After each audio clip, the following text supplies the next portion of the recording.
Well, the Project Q is out there and it's something. We just got so many PS5 Pro details, and Sony just might have made one of the coolest moves ever. How's it going, everyone? Welcome to PSReady. I hope you had a great weekend. I have got so much news to talk about today that I'm just gonna get started here, starting with Project Q. So this thing is kind of like the 50-50 handheld that PlayStation is coming out with later this year, allegedly. And the reason people are kind of mixed on it is because it's not the successor to the PSP or PS Vita that everyone kind of wants. I mean, you look at the landscape around here, you see the Steam Deck, you see the ROG Ally, you see the Nintendo Switch, all doing incredibly well. It's kind of crazy to see Sony just sitting there on the side saying, well, I guess we could take a DualSense, cut it in half, and just stitch it onto a tablet and call it a day. But despite all this negative feedback, Sony is very adamant and committed to getting this thing out into the wild. They obviously believe in it, and yeah, I mean, like, they had Jim Ryan come out during a showcase to announce it. So you can see the commitment on Sony's end there to tell people that this device that's built to stream games from your PlayStation 5 to this handheld is worth picking up. The first big leak we had surrounding this thing is that it was going to cost $300, and I don't think that's the worst price point in the world, but I definitely don't think it's the best. I think if they took a huge loss on this thing and sold it for like $150 or even $200, that would make it, for lack of a better term, something that I think people would check out of morbid curiosity. They'd be like, oh, for that price, it's worth just throwing down a couple $100 and seeing what it can do.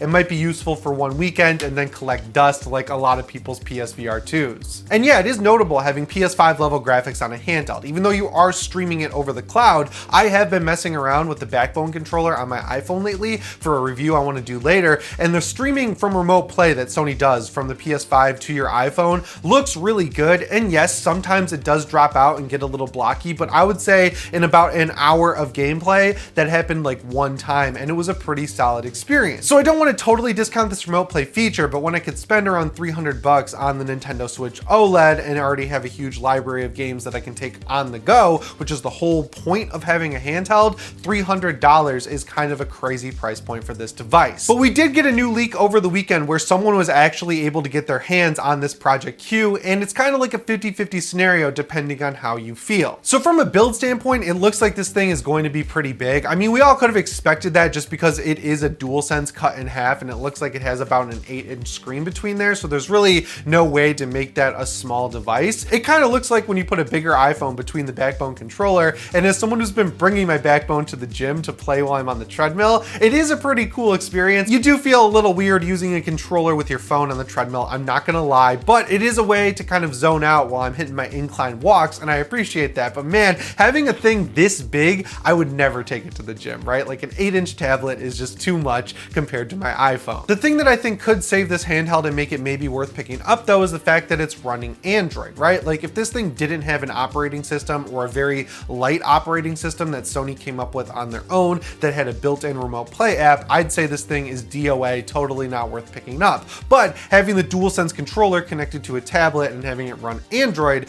that immediately opens it up to play a lot more games natively on the device. And I'm thinking stuff like emulating PSP games, PS1 games, PS2 games, even maybe PS3 games. I doubt they would run because having a device that's streaming games over remote play that you need to get into a certain price point, that basically screams to me that it wouldn't need cutting edge tech, right? So a lower powered CPU, a little less RAM than you would need in a phone, and definitely not a lot of storage on the handheld. I couldn't really tell from the video if it had a micro SD card slot in it. I doubt it does because it doesn't really need onboard storage from Sony's perspective if it is going to just stream games from your PlayStation 5, but it would be nice to know how much storage is coming available on this thing, because if it's only like 8 gigabytes, right, you're not going to really have much fun emulating games on it because you're going to have to delete them as soon as you're done playing them. The phrase that keeps coming to mind for me when I think about this handheld is why buy the cow when you get the milk for free. And what I'm thinking about there is like you already have the backbone controller, right? Like you can go buy a backbone controller for $100. It has the PlayStation buttons. It looks really good connected to your phone. It honestly doesn't look that much worse than this thing does.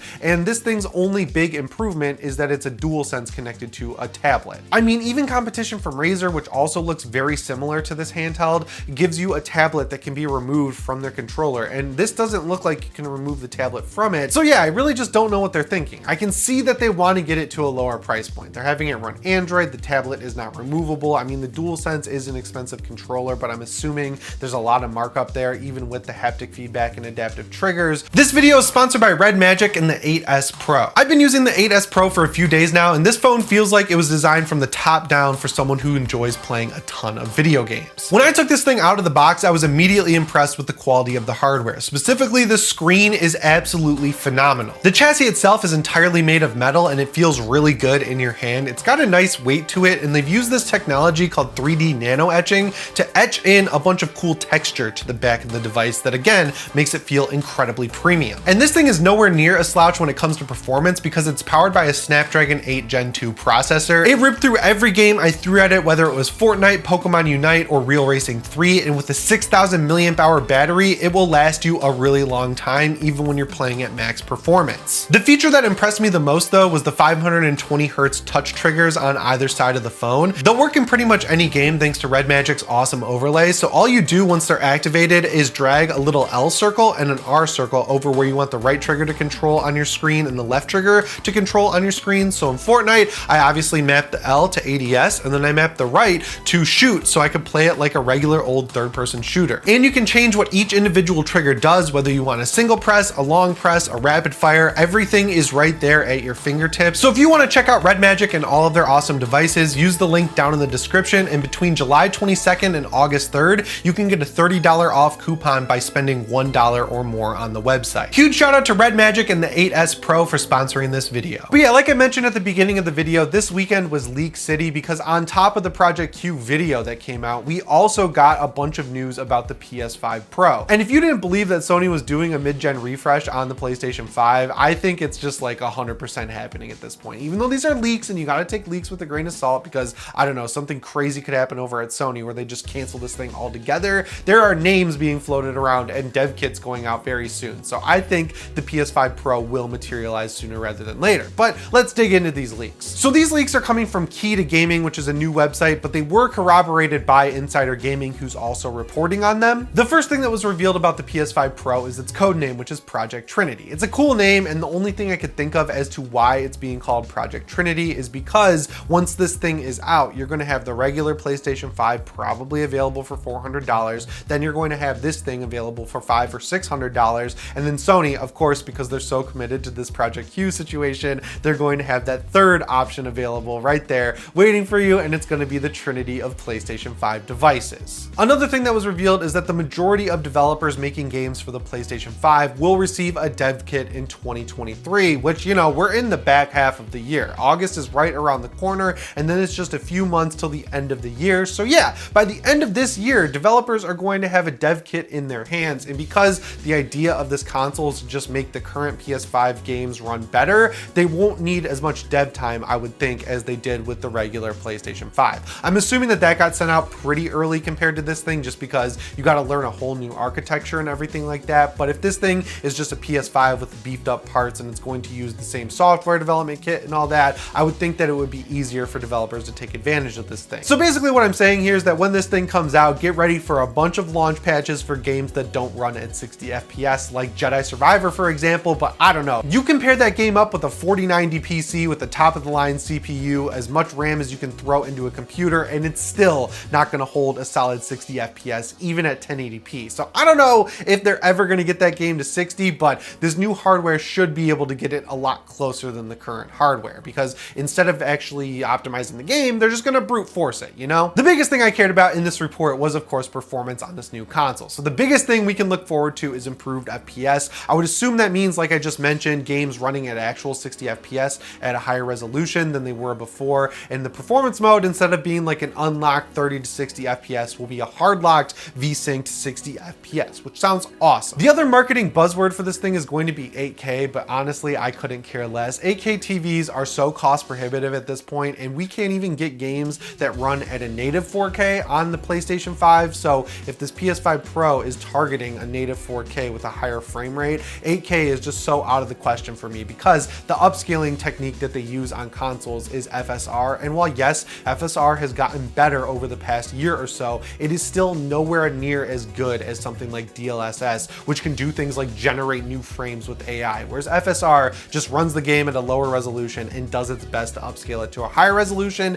And if you're doing that from like 1440p or 1080p all the way up to 8K, I'm just gonna be real with you guys, it's gonna look like.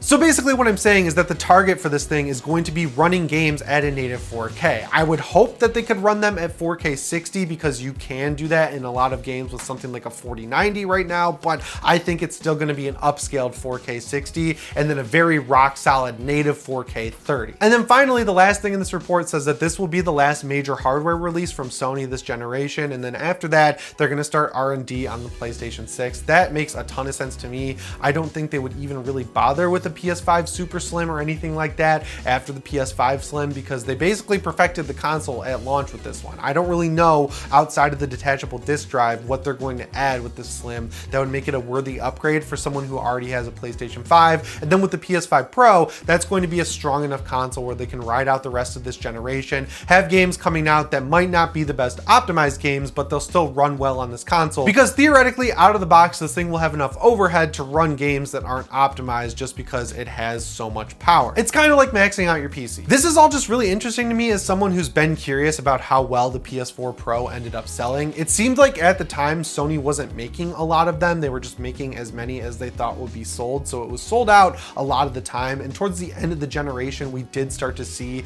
a lot of special edition consoles, which I thought was pretty cool. I bought the PS4 Pro day one because like I've mentioned here on the channel, I've always been a PC gamer. So I was already playing games at 1080p, 60 FPS on my PC at that time, so I wanted to get closer to that with the PS4 Pro just because, you know, having games be consistent is really important to me with frame rate. This generation I would say is a little bit different though because I don't really feel like the PS5 needs a hardware upgrade at this point. I think it's still a really good console. It gets a little bit hot when I'm playing Final Fantasy 16, but the key thing is unlike the PS3 and PS4, that thing remains completely silent even when it's under heavy load, and that's really what's important to me, right? Like, yeah, I care if it gets a little bit hot because as we saw with that specific game, the console can overheat, but that hasn't happened to me at all. And it's running my games well enough at consistently 30 FPS with high resolutions where there's really this great need for a brand new, more powerful console. But yeah, I mean, I'm one of those people who likes having the strongest, latest, and greatest tech. And the cool thing about consoles is they come in at a price point where I can actually do that, right?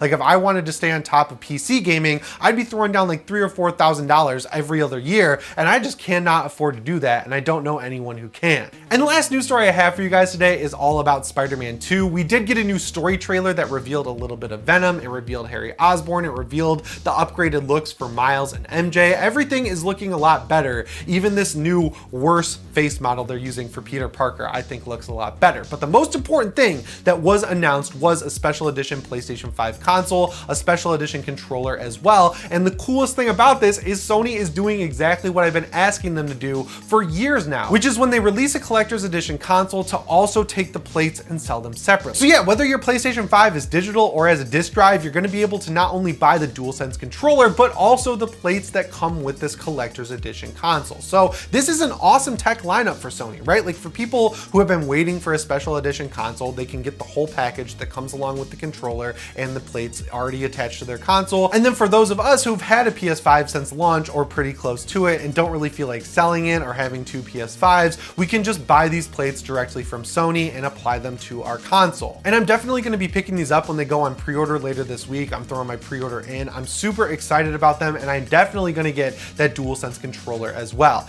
I kind of ribbed Sony a little bit earlier in this generation for how few collector's edition controllers they were doing, and then they kind of opened the floodgates between Final Fantasy 16, Hogwarts Legacy, God of War Ragnarok, and now Spider-Man 2. I'm really gonna have a big collection of DualSense controllers that I didn't expect, because with the DualShock 4, I had a ton of those things because they were releasing special editions and other colorways all the time. They've been a little bit more reserved with the DualSense, but now we're getting one for pretty much every big PS5 game, and it's not even just first-party games, which is sweet. And the other thing this got me thinking about, of course, was the PS5 Slim, which is supposed to be announced either in August or September, and Spider-Man 2 does come out in September, so if they're releasing a collector's edition console alongside it, that kind of lends credence to the rumors we've been hearing that the new PS5 is going going to look exactly the same as the current PS5, just with a small modification, which is a slot for the USB-C cord to come out the back and plug into the back of the console to activate the disk drive. But I would be really stoked, honestly, if this new console just looked like the current one, because at that point, even though it's not going to have any big advancement over the PlayStation 5 that's currently out there, a lot of people who just got one won't have any FOMO or anything like that, and they'll be able to keep buying plates for the console that they bought at launch, and they won't have to worry about either selling that console at a discount, a bigger discount now, because there's going to be a slim line out by the time they do this, or buying a second PlayStation 5. It's a really consumer first move from Sony that I wasn't expecting. I'm firmly in the camp that Harry Osborn is Venom in this game, but yeah, I see a lot of theories out there that it could be Peter for at least a little bit in the game, and then Miles will have to save him. I don't know, we're just gonna have to wait and see when the game comes out. But yeah, I will be buying these faceplates.